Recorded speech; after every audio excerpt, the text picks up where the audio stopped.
Hi everyone. आज के इस वीडियो में हम बात करेंगे डेटा एनालिटिक्स के बारे में। आज पूरी इंडस्ट्री में काफ़ी ज़्यादा हाइप है अराउंड एनालिटिक्स। हम समझने की कोशिश करेंगे कि ये जो हाइप है क्या वो वाकई में इतनी ज़्यादा ग्रोथ प्रोवाइड कर रही है ये इंडस्ट्री के नहीं। मैं इस वीडियो को 3 पार्ट्स में ब्रेक करूंगा। पहला, हम ये समझेंगे कि असल में एनालिटिक्स इंडस्ट्री होती क्या है, किस तरीके का काम होता है। दूसरा, हम डिटेल में समझने की कोशिश करेंगे कि एज एन एनालिस्ट मेरा डे टू डे वर्क होता क्या है किसी भी कंपनी के अंदर, मैं किस तरीके का काम कर रहा होता हूँ, क्या वो काम इंटरेस्टिंग होता है या वो काम काफी हद तक बोरिंग होता है, हम समझेंगे इसको। और तीसरा, हम ये समझने की कोशिश करेंगे कि अगर मैं इस इंडस्ट्री के अंदर एंटर करना चाहता हूं तो मुझे कौन सी स्किल्स, कौन से ऐसे टूल्स सीखने चाहिए कि मैं इस इंडस्ट्री में एंटर कर पाऊं। तो आइए शुरुआत करते हैं। सबसे पहले मैं अपने बारे में एक छोटा सा ब्रीफ डिस्क्रिप्शन दे देता हूं। मेरा नाम गौरव अग्रवाल है। मैं सीनियर डेटा साइंटिस्ट हूं वॉलमार्ट में। मैंने अपनी करियर की शुरुआत की थी 2017 में, जब मैं ऑफ कैंपस काफी ज्यादा अप्लाई कर रहा था इस इंडस्ट्री में एंटर होने के लिए। काफी हद तक मैं फेल हुआ और उसके बाद मुझे एक अपॉर्चुनिटी मिली जहां पे मुझे एज एन इंटर्न हायर किया गया और कहा गया कि अगर मैं अच्छा परफॉर्म करता हूं तो मेरा career as a full time opportunity से मैं स्टार्ट कर सकता हूं। तो वहां से मेरा करियर शुरुआत होता है। उस कंपनी का नाम है एम्प्ले एनालिटिक्स। मैं वहां रहता हूँ, वहां से मैं मूव करता हूँ टूवर्ड्स थोड़ी बड़ी सर्विस बेस्ड कंपनी ट्रेडेंस में। वहां पे मैं 1 आध साल काफी हद तक टेक्निकल चीजें सीखता हूँ, समझता हूँ कि कैसे इंडस्ट्री काम करती है। और कुछ सीखने समझने के बाद मैं वहां से मूव करता हूँ स्विगी में, जो कि एक प्रोडक्ट बेस्ड जायंट था। एक काफी बड़ी $1 बिलियन कंपनी ऑलमोस्ट बन चुकी थी। और वहां पे जब मैं ज्वाइन करता हूँ तो वहां से मेरा एक्चुअल में असल ग्रोथ जो मेरे करियर की होती है वहां से होना शुरू होती है। और वहां पे मैं ऑलमोस्ट 3.5 years अपने करियर के स्पेंड करता हूँ। वहां पे मैंने ज्वाइन किया था एज अ बिजनेस एनालिस्ट से, और 2 प्रमोशंस के बाद मैं वहां एनालिटिक्स मैनेजर बनता हूँ और वहां पे काफी कुछ सीखता हूँ। तो इस वीडियो में मैं जो समझा रहा हूँ, मैं जो बता रहा हूँ, वो मेरे खुद के एक्सपीरियंस से है, मेरे पर्सनल एक्सपीरियंस से है। एक छोटे स्टार्टअप में काम करने से लेके, एक सर्विस बेस्ड कंपनी में काम करने से लेके, एक स्टार्टअप में, प्रोडक्ट बेस्ड स्टार्टअप में, और आज एक बहुत बड़ा स्टेबल कंपनी में काम करने से लेके, मैं उस सारे एक्सपीरियंस को समराइज कर रहा हूँ आपके लिए। तो आइए हम शुरुआत करते हैं। इस वीडियो को मैं 3 पार्ट्स में ब्रेक कर रहा हूं, जैसा मैंने पहले बताया था। हम पहले पॉइंटर पे डिस्कस करेंगे, जो कि है कि ये जो इंडस्ट्री है एक्चुअली में डेटा एनालिटिक्स की इंडस्ट्री, वो इंडस्ट्री है क्या। तो देखिए, आज अगर हम समझते हैं ओवर द लास्ट 5-10 years जो इस तरह से चीजों का डिजिटाइजेशन हो रहा है, जिस तरीके से कंपनीज को समझ में आ रहा है कि जो डेटा है, किसी भी कस्टमर का डेटा, वो बहुत ज्यादा इंफॉर्मेशन प्रोवाइड करता है कंपनी को डिसीजन लेने में। फॉर एग्जाम्पल, आप अगर मान लीजिए आपके फोन पे स्विगी का ऐप है या जोमैटो का ऐप है, ठीक है, तो स्विगी को और जोमैटो को ये पता है कि आप क्या ऑर्डर कर रहे हैं, कहां से ऑर्डर कर रहे हैं, कितने बजे आप ऑर्डर करते हैं, उसको सारी इंफॉर्मेशन आपके पास है।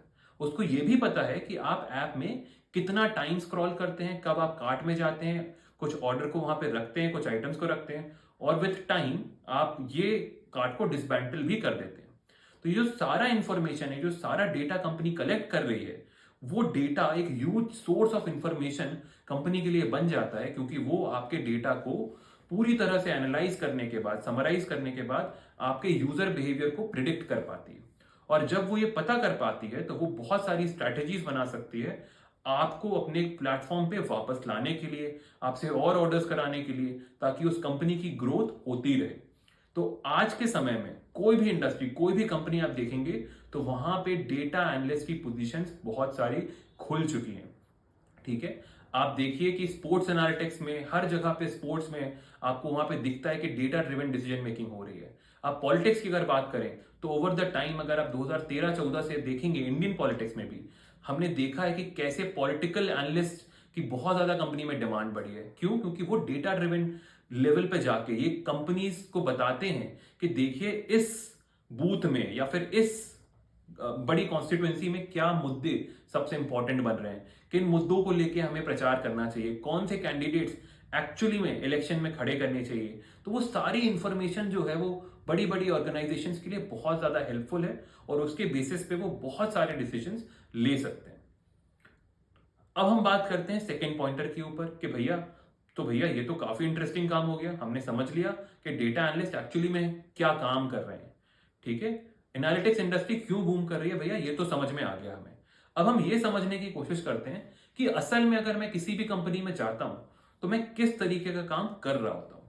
तो देखो, 3 तरीके के काम जनरली हम कोई भी एनालिटिक्स इंडस्ट्री में करते हैं। पहला होता है कि हमें एडहॉक रिपोर्टिंग करनी होती है। एडहॉक रिपोर्टिंग का मतलब, जैसे कि मान लेते हैं एक सीईओ है, एक बिजनेस प्रोफेशनल है जिसे सीक्वल नहीं आता, ठीक है, बट उसको एक डेटा चाहिए। वो चाहता है कि आप फटाफट से एक क्वेरी लिखो, डेटा निकालो, उसको एक्सेल में डालो और उस डेटा को वो कुछ ना कुछ करके समराइज कर दो। तो इस तरीके के जो बहुत एडहॉक लेवल पे, क्विक लेवल पे इंफॉर्मेशन चाहिए होती है, उसको हम बोलते हैं एडहॉक रिपोर्टिंग, और हर किसी को अपने करियर में ये करना ही करना होता है।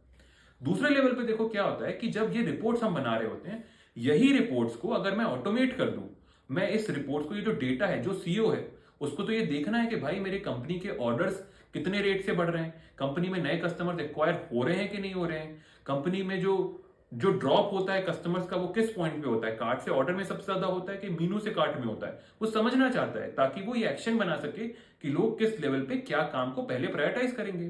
तो हमें अगर ये पता चल जाए, ये रिपोर्ट्स अगर हमें बनानी है और इन रिपोर्ट्स को अगर हमने ऑटोमेट कर दिया, तो कोई भी जो बड़े लेवल पे बंदा बैठा है, वीपी बैठा है, सीईओ बैठा है, वो रिपोर्ट्स को मॉनिटर करता रहेगा। तो जो दूसरा काम होता है वो होता है कि भैया एक विजुअलाइजेशन रिपोर्ट बना देना, ताकि लोग अपने मेट्रिक्स को ट्रैक कर सकें और उन्हें पता चले कि आप कौन से मेट्रिक्स सही काम कर रहे हैं, कौन से मेट्रिक्स गलत काम कर रहे हैं।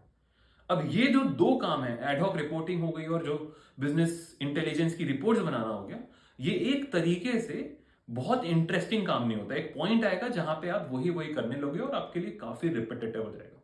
बट अब आता है तीसरा काम, जो कि थोड़ा इंटरेस्टिंग होने लगता है, इनफैक्ट काफी इंटरेस्टिंग हो जाता है। और वो काम होता है कि मान लीजिए मैं कुछ एक्सपेरिमेंटेशन रन कर रहा हूं किसी प्रोडक्ट में, जैसे कि स्विगी में आप जो 50% ऑफ या जो 60% ऑफ देखते हो फॉर अ न्यू यूजर, ये कैसे डिसाइड होता है? ये एक एक्सपेरिमेंटेशन रन होता है जहां पे एनालिटिक्स की टीम इन्वॉल्व होती है और वो इवेंचुअली ये बताते हैं कि देखिए कंपनी के लिए सबसे एफिशिएंट जो भी मेट्रिक है at this point of time, उसके बेसिस पे 40% कूपन रन करना ज्यादा सेंसेबल है, ना कि 60% रन करना। आपको हो सकता है कि आप आने वाले फ्यूचर में एक कंपनी के लिए कोई मशीन लर्निंग के प्रोजेक्ट पे काम करें, जैसे कि हो सकता है कस्टमर्स काफी ज्यादा डॉर्मेंट हो रहे हो, और अगर आप ये पहले से ही प्रिडिक्ट कर देंगे कि देखिए ये कस्टमर्स के डॉर्मेंट होने का मतलब कि वो कस्टमर्स वापस से ऑर्डर नहीं करेंगे आपके प्लेटफॉर्म पे, अगर आपको ये पता चल जाएगा तो आप उन कस्टमर्स के लिए कुछ ना कुछ स्पेसिफिक स्ट्रैटेजी बना सकते हैं। हो सकता है आप उनको डिस्काउंट देते हैं, हो सकता है आप उनको बोलें कि देखिए हम आपको कम पैसे में स्विगी वन दे रहे हैं, आप ऑर्डर करते रहिए, ठीक है।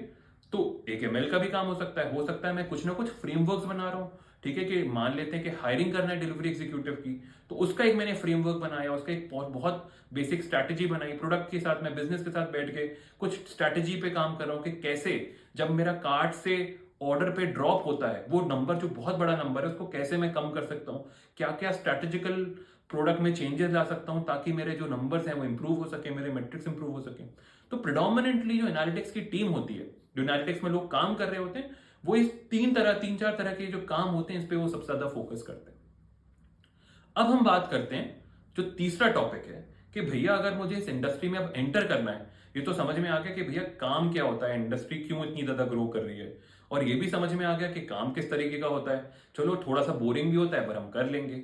अब मैं समझना चाहता हूं कि मैं इस इंडस्ट्री में अगर एंटर करना चाहता हूं तो मुझे क्या क्या चीजें आनी चाहिए, क्या टूल्स हैं, क्या स्किल्स हैं जिसके साथ मैं एंटर कर सकता हूं। तो देखिए सबसे पहले तो हमने जैसे डिस्कस किया कि डेटा को रिट्रीव करना, क्योंकि डेटा इतना अबंडेंट में अवेलेबल है तो उस डेटा को निकालना बहुत जरूरी है, और वो डेटा कहां पे, डेटाबेस में पड़ा हुआ है। तो डेटाबेस से अगर कुछ भी चीजें हमें रिट्रीव करनी है तो उसके लिए हमें जरूरत होती है एसक्यूएल की, एक क्वेरी लैंग्वेज की। तो एसक्यूएल पूरी इंडस्ट्री में बहुत ज्यादा वाइडली यूज है। आप अगर कोई भी बड़े स्टार्टअप को उठाएंगे तो वहां पे प्रिडोमिनेंट जो सबसे इंपॉर्टेंट स्किल है वो बोलते हैं कि आपको सीक्वल आना तो बहुत जरूरी है। उसके बाद देखिए हमें पता चल गया कि सीक्वल से तो डेटा निकाल लिया, अब अगर डेटा को समराइज करना है, उससे कुछ इंसाइट्स निकालना है, तो उस डेटा को हम प्लग कर सकते हैं एक्सेल में या फिर उसको हम प्लग कर सकते हैं पावर बीआई में। तो ये दो टूल्स भी हो गए इंपॉर्टेंट जो हमने डिस्कस किया था कि भाई एडहॉक रिपोर्टिंग करनी है कि यार हमें नॉर्मल रिपोर्टिंग करनी है जिसको वीकली ट्रैक कर सकते हैं, तो यहाँ पे एक्सेल भी इंपॉर्टेंट हो जाता है, या फिर एक विजुअलाइजेशन टूल जो कि पावर बीआई या Tableau based on the company use होता रहता है। और लास्ट में एक स्क्रिप्टिंग लैंग्वेज की जरूरत पड़ती है। स्क्रिप्टिंग लैंग्वेज का मतलब है या तो पाइथन या तो आर।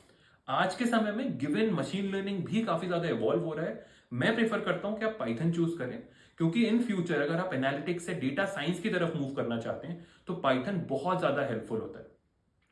तो ये 3 से 4 टूल्स हैं जो मुझे हेल्प करते हैं एनालिटिक्स इंडस्ट्रीज के अंदर। बट सिर्फ टूल से काम नहीं चलता है। असल में आपको एक बहुत इंपॉर्टेंट स्किल की जरूरत होती है और वो होती है प्रॉब्लम सॉल्विंग।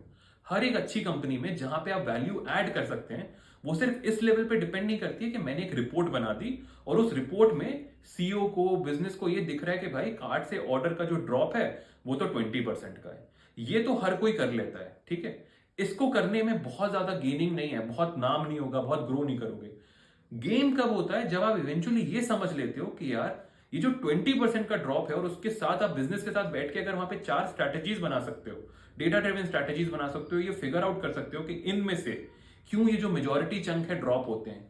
क्या कोई ऐसे कस्टमर्स हैं जो डिस्काउंट सीकर हैं और उनको हमें डिफरेंट तरीके से टारगेट करना चाहिए, या फिर कोई कस्टमर्स हैं जो बहुत बहुत डिफरेंट कारण के कारण ऑर्डर नहीं कर रहे हैं। अगर मैं ये सारी चीजों को, पैटर्न को फिगर आउट कर लूं और ये इंश्योर करूं कि वो जो 20% का ड्रॉप है उसको कम करा दूं, उसको इंप्रूव कराऊं कंपनी के लिए, तो वहां पे कंपनी को बेनिफिट होना स्टार्ट होता है। एंड दैट इज वेयर हम एज एन एनालिस्ट एक अपनी वैल्यू ऐड करते हैं कंपनी में। तो जो इंसाइट होती है, अगर हम उसको एक्शनेबल बना दें, अगर हम ये बता दें कि जो 20% का ड्रॉप है उसमें से सबसे बड़ा चंक इसलिए ड्रॉप होता है बिकॉज रात को जो स्लॉट है ना, लेट नाइट का स्लॉट, वहां पे भी स्विगी ने रिसेंटली नए नए फीस ऐड कर दिए, लेट नाइट फीस ऐड कर दी, और उसके कारण लेट नाइट जो स्लॉट था वहां पे सबसे ज्यादा ड्रॉप होता है। अब मुझे अगर ये पता चल गया तो मैं बेसिकली वो सोचूंगा कि क्या मुझे इन कस्टमर्स के लिए ऑर्डर्स अगर मैं इनसे लेना चाहता हूं तो क्या मैं उनको स्विगी वन बेचूं, या फिर मैं उनको लेट नाइट का जो मैं फीस ऐड करा रहा हूं उसको कम कर दूं। तो मुझे इन दो चीजों के बारे में सोचना पड़ेगा, क्योंकि मुझे बहुत क्लियरली पता है कि प्रॉब्लम क्या है, क्यों ये ऑर्डर नहीं कर रहे, राइट। तो इसी से मुझे समझ में आ गया कि देखो इसका सोल्यूशन क्या है। तो अगर हमें एक अच्छा एनालिस्ट बनना है, इंडस्ट्री में एक्चुअली में ग्रो करना है, तो हमें सिर्फ टूल्स तक नहीं सीमित होना पड़ेगा। हमें टूल्स के साथ साथ प्रॉब्लम सॉल्विंग की जो एबिलिटी है, जो स्ट्रक्चर्ड प्रॉब्लम सॉल्विंग है, राइट, कि अगर मैं बोलता हूं कि यार इस प्रॉब्लम को मैं कैसे छोटे छोटे पार्ट्स में ब्रेक कर सकता हूं। अगर मैं आपसे पूछता हूं कि मान लीजिए मेरी कंपनी का ऑर्डर शेयर लास्ट 4 हफ्ते से 10% से गिर गया है, तो आप बताइए इसमें क्या प्रॉब्लम है। तो मैं जो कैपेबिलिटी आप में देखना चाहता हूं वो ये कैपेबिलिटी है कि क्या आप इस प्रॉब्लम को छोटे छोटे स्मॉल पार्ट्स में ब्रेक कर सकते हैं और क्या आप सही डायरेक्शन में मूव कर सकते हैं ताकि आप सोल्यूशन तक अप्रोच कर सकें। तो ये जो स्किल्स हैं, क्या problem solving ability plus tools, ये जो दो चीजें होती हैं बहुत इंपॉर्टेंट होती है। और तीसरी चीज होती है कम्युनिकेशन स्किल। कम्युनिकेशन स्किल का मतलब फर्राटेदार इंग्लिश नहीं है। कम्युनिकेशन स्किल का मतलब है अपनी बात को सही तरीके से अपने स्टेक होल्डर तक, अपने बिजनेस पर्सन तक पहुंचा पाना। तो अगर मेरे अंदर ये स्किल्स डेवलप हो जाती है तो डेफिनेटली मैं कंपनी के अंदर जा सकता हूं। और कैसे जा सकता हूं? अगर मेरा रिज्यूमे काफी अच्छा होगा, अगर मेरा रिज्यूमे आउटस्टैंड करेगा, उसके अंदर सही से प्रोजेक्ट्स होंगे, प्रोजेक्ट्स के अंदर मैंने लिंक डाला होगा, तो डेफिनेटली मेरे को कंपनी शॉर्टलिस्ट करना स्टार्ट करेगी। और अगर मुझे वो स्किल्स आती है तो मैं इंटरव्यू निकाल पाऊंगा। तो ये जो चीजें हैं ये हमें चाहिए होती हैं एक एनालिस्ट बनने के लिए। अब आने वाले वीडियोस में मैं बहुत सारी चीजें हैं जो आपको बताने वाला हूं, जिसमें से पहली होगी कि भैया कि जो एनालिटिक्स होती है, एक्चुअली में जो एनालिटिक्स होती है उसका रोड मैप क्या है, हमें क्या पढ़ना चाहिए और कैसे पढ़ना चाहिए। तो देखो, क्या पढ़ना चाहिए तो मैंने बता दिया। अब आने वाले वीडियोस में हम डिस्कस करेंगे कि क्या पढ़ना है, कौन से टॉपिक्स हैं सीक्वल के अंदर जो हमें पढ़ना चाहिए, कौन से टॉपिक्स एक्सेल के अंदर पढ़ना चाहिए, कैसी स्ट्रैटेजीज बनानी चाहिए।